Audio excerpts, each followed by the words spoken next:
सच के साथ। नमस्कार, सिटी वाराणसी लाइव में आप सभी का स्वागत है। मैं हूं ममता चौरसिया। आइए नजर डालते हैं आज की हेडलाइंस पर। बीएचयू हॉस्पिटल में जूनियर डॉक्टर्स का हड़ताल दूसरे दिन भी रहा जारी। हड़ताल के चलते चरमराई चिकित्सकीय व्यवस्था, दूर दराज से आने वाले मरीजों की बड़ी फजीयत। महिला आरक्षण बिल के लिए महिलाओं ने निकाली धन्यवाद मार्च, कहा नारी शक्ति वंदन अधिनियम है भारतीय महिलाओं को सर्वोच्च सम्मान। लक्ष्मी कुंड पर शुरू हुआ 16 दिवसीय सोरैया मेला, मां लक्ष्मी के मंदिर में भक्तों का उमड़ा जनसैलाब। और फिल्म अभिनेता सुनील शेट्टी पहुंचे काशी, श्री काशी विश्वनाथ धाम में लगाई हाजिरी।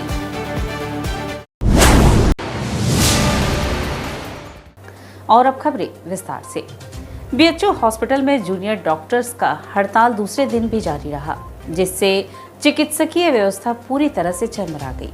दूर दराज से आने वाले मरीजों को काफी दिक्कतों का सामना करना पड़ रहा है। बीएचयू स्थित मल्टी सुपर स्पेशलिटी के इमरजेंसी में जूनियर डॉक्टर का हड़ताल शुक्रवार को दूसरे दिन भी जारी रहा। जूनियर डॉक्टर्स के हड़ताल का असर अब मरीजों और तीमारदारों पर भारी पड़ने लगा है। अस्पताल में मारपीट की घटना के बाद से जूनियर डॉक्टर हड़ताल पर बैठे हैं। बता दें कि सर सुंदरलाल अस्पताल की इमरजेंसी में बुधवार की देर रात 2 महिला सहित 5 जूनियर डॉक्टरों को पीटा गया। ऐसे जूनियर डॉक्टरों का कहना है जिससे नाराज होकर जूनियर डॉक्टर आईएमएस निदेशक कार्यालय पर कामकाज छोड़कर बैठ गए हैं। डॉक्टरों की तरफ से प्रोक्टोरियल बोर्ड की तहरीर दी गई है। इसमें सरकारी कामकाज में बाधा डालने, मारपीट व तोड़फोड़ की बात लिखी है। डॉक्टरों के हड़ताल पर जाने से अस्पताल में दूर दूर से आए मरीजों को काफी परेशानियों का सामना करना पड़ रहा है। कोई मरीज स्ट्रेचर पर लेटा है तो वहीं ओपीडी परिसर जो सामान्य दिनों में खचाखच भरी रहती थी, वहां मरीजों की संख्या भी कम हो गई है। किशन कुमार सैनी केराकत जौनपुर से अपने मरीज को लेकर बीएचयू में दिखाने के लिए आए थे। कल शाम को वह अपने मरीज को भर्ती कराए थे। बुखार और हाथ पैर में दर्द की शिकायत थी। यहाँ से 2-3 बार जांच कराया गया। उसके बाद डॉक्टर ने बोला कि लेकर जाइए बाहर। उसके बाद बोल रहे हैं घर पर लेकर जाइए या बाहर लेकर जाइए, आपको रेफर कर दिया गया है। उन्होंने बताया कि कल से बस जांच हुई है, उसके अलावा हमारे मरीज का कुछ भी इलाज नहीं किया गया है। उन्होंने कहा कि यहाँ पर लोगों ने बताया कि आपको रेफर कर दिया गया है, आप कहीं भी लेकर जा सकते हैं। इसके अलावा और कुछ नहीं बताया। जौनपुर से पहुंचे इंदर सैनी ने बताया कि मेरे पापा की तबीयत खराब थी, फीवर था, 4-5 दिनों से ठीक नहीं थी, तो उनको लेकर हम लोग multi super speciality ward BHU पहुंचे। कल हम लोग पापा को लेकर इमरजेंसी वार्ड में आए थे। आज 24 घंटे बाद हमको निकाल दिया गया। उन्होंने कहा अपने पेशेंट को लेकर जाइए, घर पर लेकर जाइए। आगे उन्होंने बताया कि इनका WBC बढ़ा हुआ है।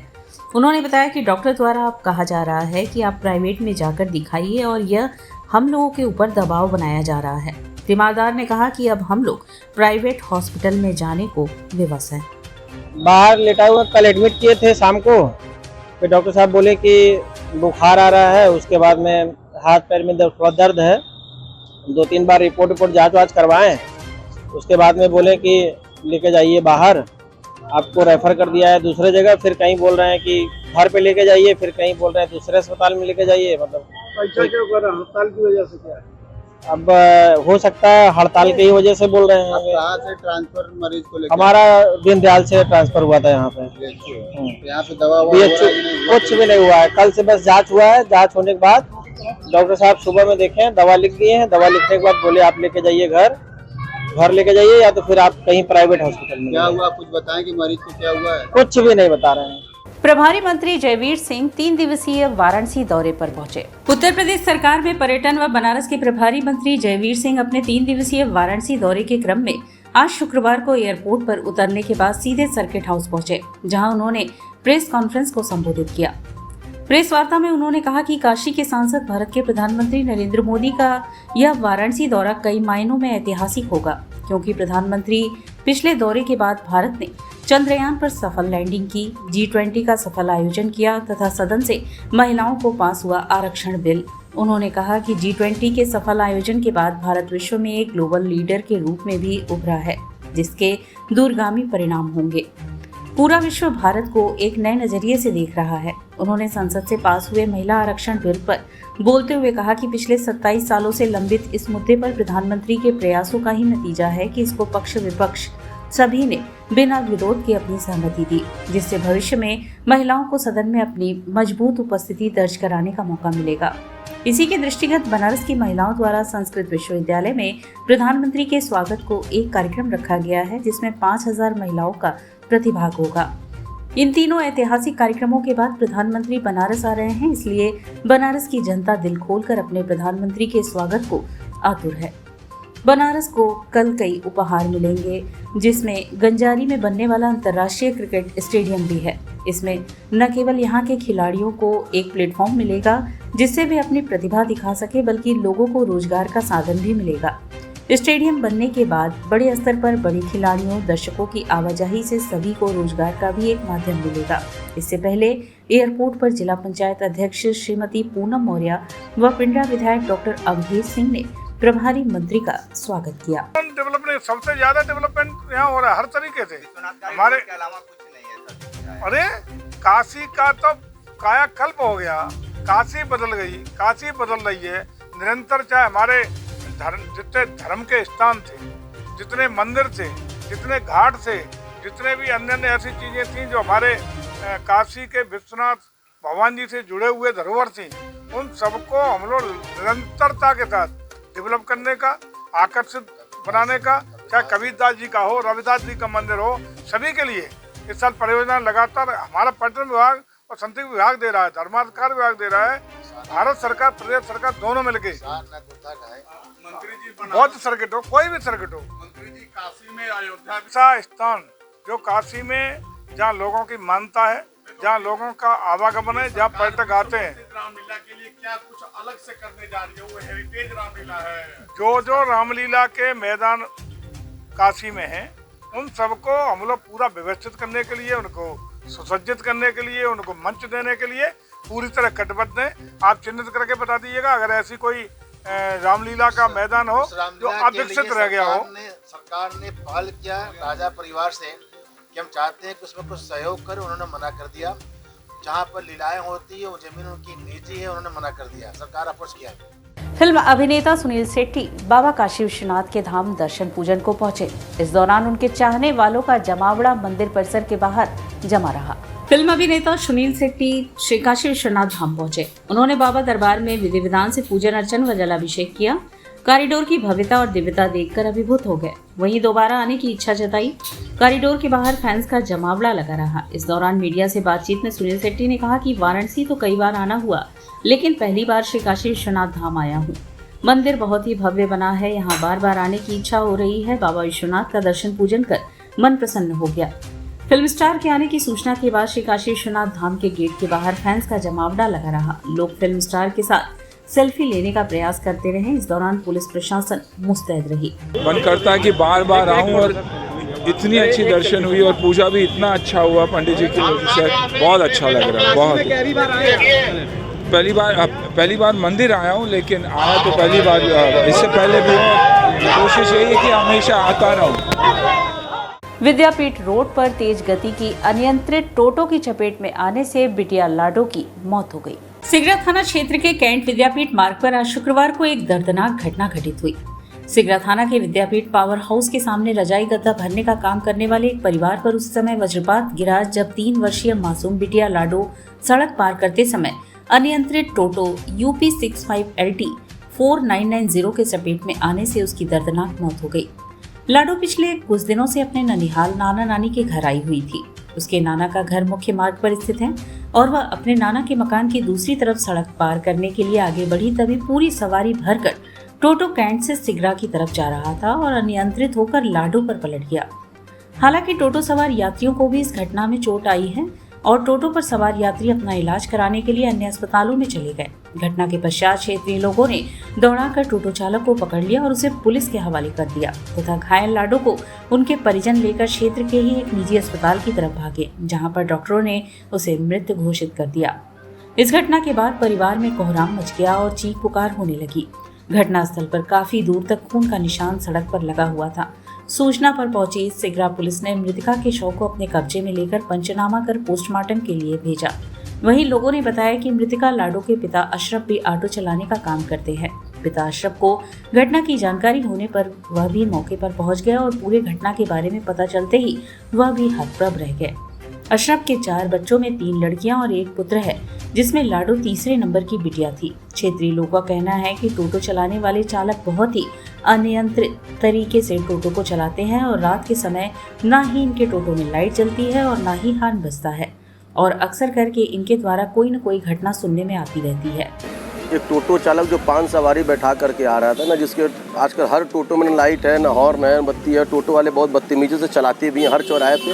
ये सबको पता है। बहुत तेज़ी से आ रहा था, लोगों ने हाथ दिया, रोका भी, लेकिन इतनी स्पीड में था कि अपना संतुलन खो बैठा और बच्ची के ऊपर गाड़ी पलट दिया और जिससे बच्ची की मौके पे ही मौत हो गई। बच्ची का नाम क्या था, उम्र क्या था? बच्ची को लाडली लोग कहते हैं, प्यार से लोग लाडो कहते हैं। 3 साल की बच्ची है। परिवार में क्या होता है? परिवार में माता में दुख का माहौल है। बच्ची ननिहाल में आई थी, हुई थी। अब ये भी है कि बहुत परिवार में इनके जो पिताजी हैं वो ऑटो चालक थे। परिवार भी उतना फाइनेंशियली स्ट्रॉन्ग नहीं है, लेकिन बहुत ही दुखद घटना ही है, जिससे क्षेत्र के लोग भी बहुत परेशान हैं, नाराज हैं। 23 सितंबर को प्रधानमंत्री के काशी आगमन को लेकर भाजपा क्षेत्रीय अध्यक्ष दिलीप सिंह पटेल ने प्रेस वार्ता का आयोजन किया। प्रधानमंत्री नरेंद्र मोदी के 23 सितंबर को काशी आगमन को लेकर भाजपा क्षेत्रीय अध्यक्ष दिलीप सिंह पटेल ने गुलाब बाग स्थित भाजपा कार्यालय में प्रेस वार्ता की। प्रेस वार्ता को संबोधित करते हुए भाजपा क्षेत्रीय अध्यक्ष दिलीप सिंह पटेल ने कहा कि काशी के सांसद एवं देश के प्रधानमंत्री नरेंद्र मोदी जी कल यानी 23 सितंबर को दोपहर 12 बजे अपने संसदीय क्षेत्र काशी आ रहे हैं। हर बार की तरह इस बार भी प्रधानमंत्री मोदी जी लगभग 1600 करोड़ की लागत के विभिन्न परियोजनाओं का शिलान्यास एवं लोकार्पण करेंगे, जिसका सीधा लाभ वाराणसी ही नहीं पूर्वांचल एवं उत्तर प्रदेश के लोगों को मिलेगा।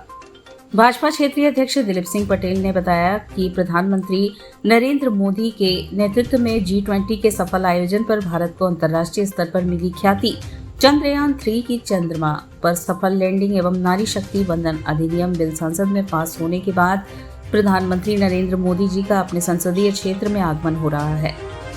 भारतीय जनता पार्टी और काशीवासियों ने अपने प्रिय सांसद एवं देश के प्रधानमंत्री नरेंद्र मोदी के भव्य स्वागत की तैयारियां की हैं।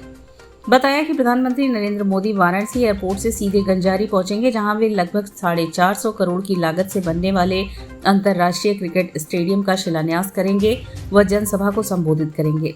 इस अवसर पर भारतीय क्रिकेट टीम के पूर्व एवं वर्तमान खिलाड़ी भी उपस्थित रहेंगे। बताया कि तत्पश्चात प्रधानमंत्री नरेंद्र मोदी संपूर्णानंद संस्कृत विश्वविद्यालय में नारी शक्ति वंदन अधिनियम पर महिलाओं के साथ संवाद करेंगे। भाजपा क्षेत्रीय अध्यक्ष ने बताया कि इसके पश्चात प्रधानमंत्री नरेंद्र मोदी सड़क मार्ग से रुद्राक्ष कन्वेंशन सेंटर पहुंचेंगे, जहां वे प्रदेश में श्रमिकों व गरीब बच्चों के लिए लगभग 1200 करोड़ की लागत से बने 16 अटल आवासीय विद्यालयों का लोकार्पण करेंगे। इस दौरान वे करसड़ा में बने अटल आवासीय विद्यालय के बच्चों से संवाद करेंगे। प्रधानमंत्री जी काशी सांसद संस्कृत महोत्सव के दौरान आयोजित विभिन्न सांस्कृतिक कार्यक्रमों के विजेताओं को पुरस्कृत करेंगे। भाजपा क्षेत्रीय अध्यक्ष ने बताया कि भाजपा ने जनसभा सहित अन्य सभी कार्यक्रमों की सफलता की व्यापक तैयारियां की हैं। पार्टी ने अन्य तैयारियों के साथ साथ जनसभा स्थल के आसपास के गांवों में व्यापक जनसंपर्क अभियान चला रखा है, जो आज भी जारी है। ग्राम प्रधानों से भी व्यक्तिगत संपर्क कर उन्हें भी गाँव वासियों संग जनसभा में आने का न्योता दिया गया है। बताया कि जनसभा में मोदी जी के स्वागत में गाजे बाजे के साथ जुलूस की शक्ल में आसपास के गांवों के लोग पहुंचेंगे। शहर और ग्रामीण क्षेत्र से लोग 2 पहिया और 4 पहिया वाहनों से बड़ी संख्या में पहुंचेंगे। प्रेस वार्ता में अशोक चौरसिया, प्रदीप अग्रहरी, क्षेत्रीय मीडिया प्रभारी नवरतन राठी सह मीडिया प्रभारी संतोष सोलारपुरकर उपस्थित रहे। माननीय प्रधानमंत्री जी का आगमन हो रहा है। पूरे उत्तर प्रदेश के लिए गौरव की बात है कि इंटरनेशनल क्रिकेट स्टेडियम का शिलान्यास करेंगे और एक विशाल जनसभा को संबोधित करेंगे।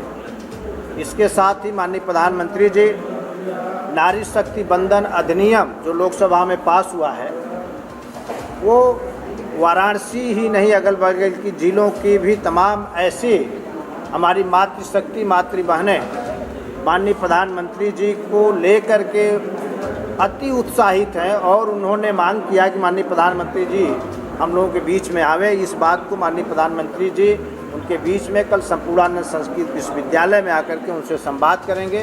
तत्पश्चात रुद्राक्ष सेंटर में कन्वेंशन सेंटर में जो कार्यक्रम तय है पहले से कि वहाँ पर अटल आवासीय विद्यालयों का लोकार्पण करेंगे।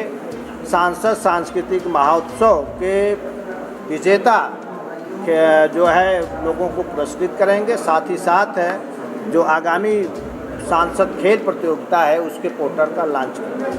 और यहाँ वक्त चला है एक छोटे से ब्रेक का, मिलते हैं ब्रेक के बाद। वाराणसी लाइव, सच के साथ। 24 घंटा में वो लड़का अगर हमरा ना मिलल तो सारा शहर के आग लगा दे।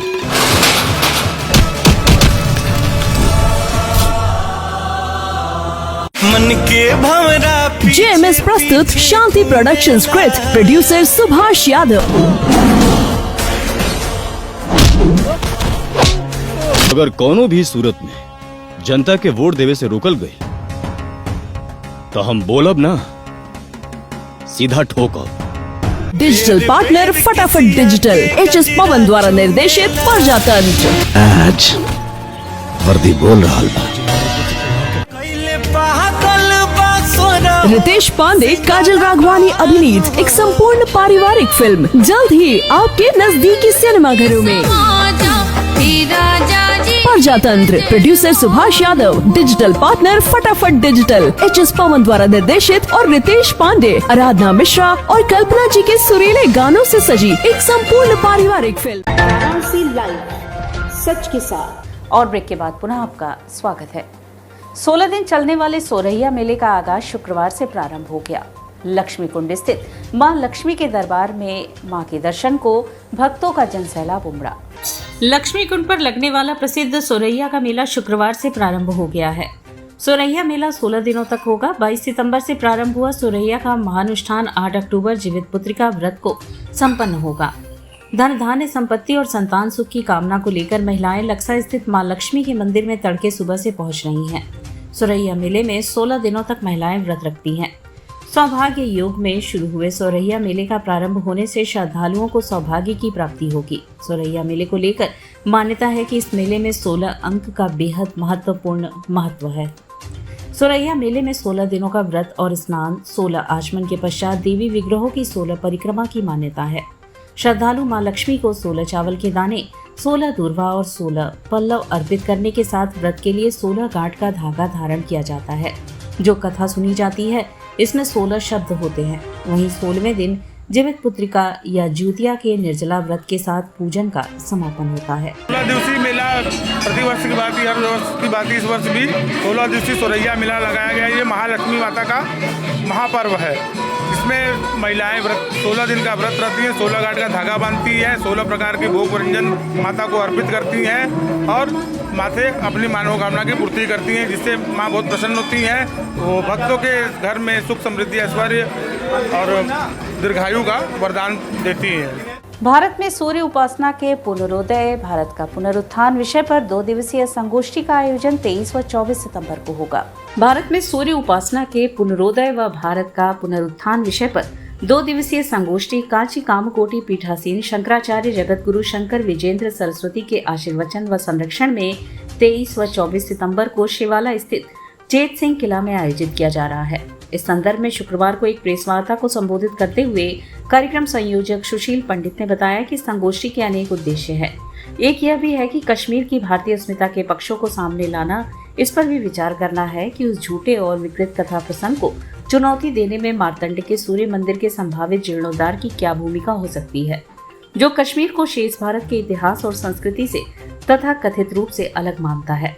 इसमें भाग लेने देश के जाने माने मनीषी काशी आ रहे हैं। इसमें professor Kapil Kapoor, professor Navjivan Rastogi, professor Somdev Sitanshu, professor Yogendra Singh, professor Chandrashekhar Sharma, doctor Janardan Hegde, स्वामी स्वामित्व केवल कुछ उदाहरण हैं।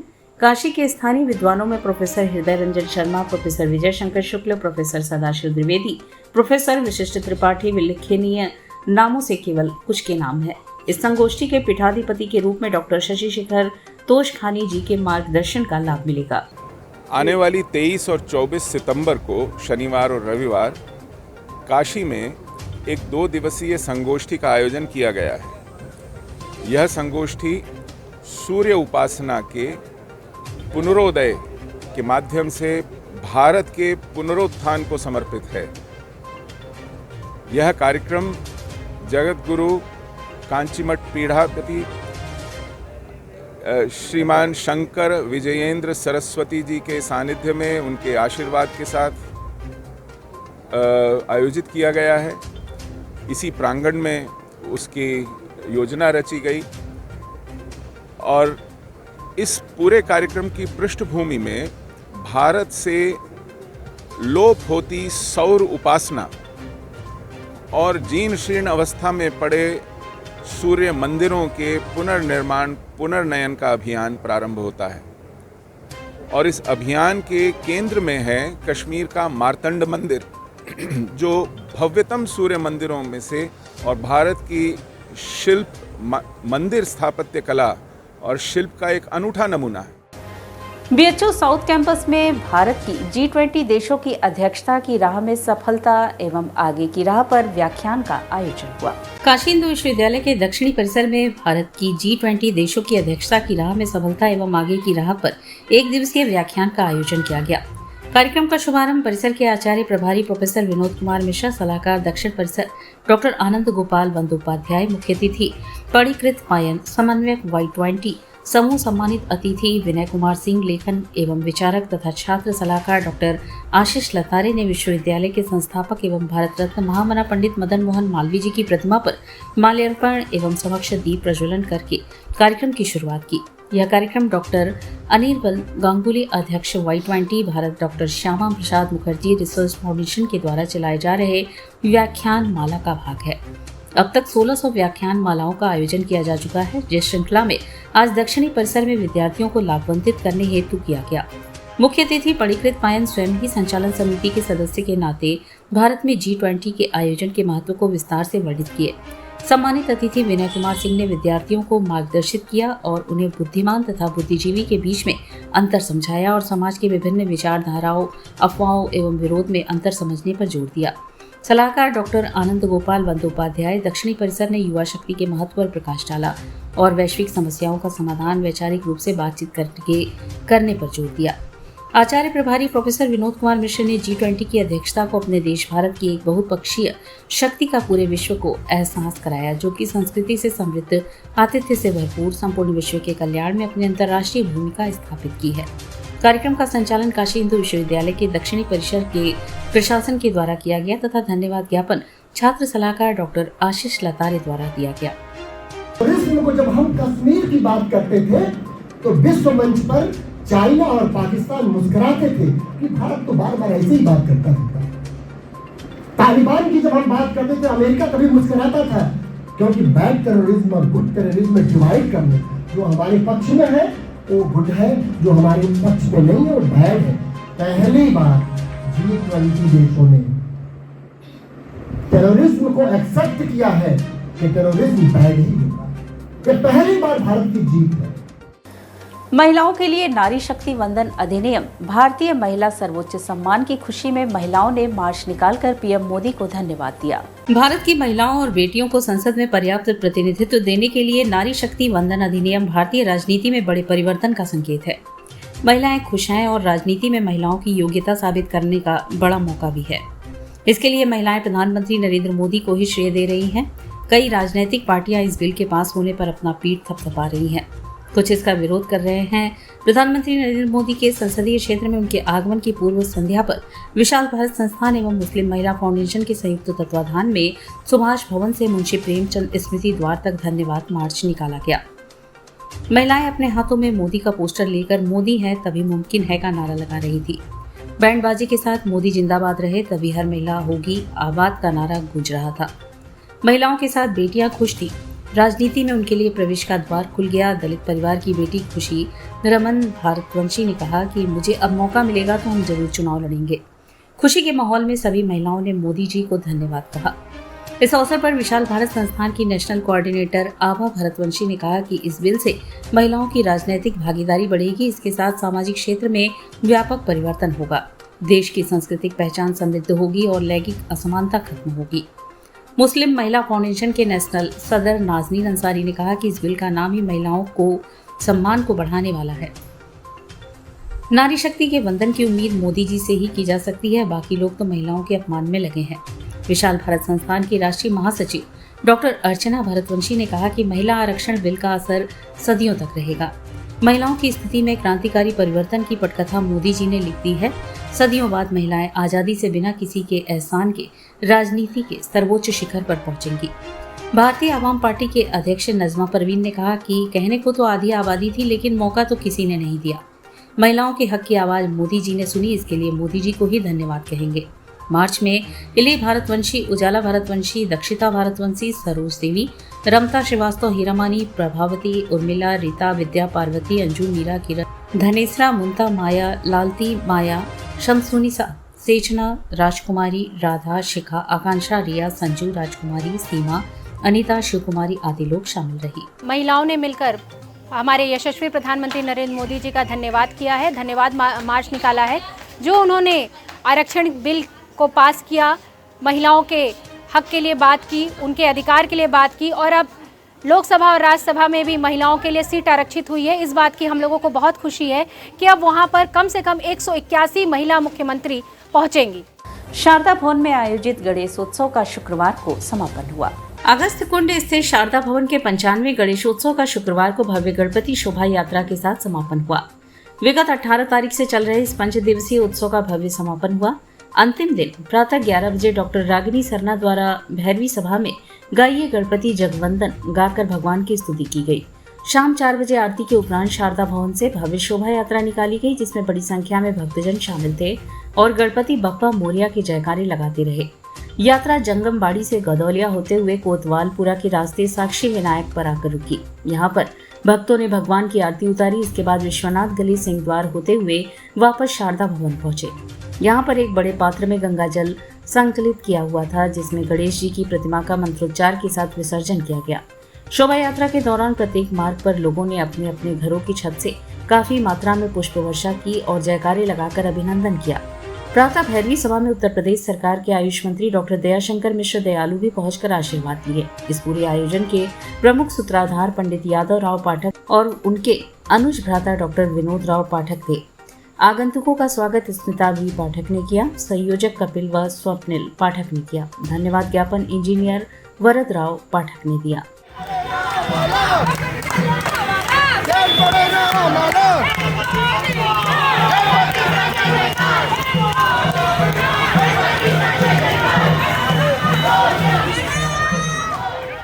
और इसी के साथ सिटी वाराणसी लाइव का यह प्रसारण यहीं समाप्त होता है। ममता चौरसिया को दे इजाजत। नमस्कार।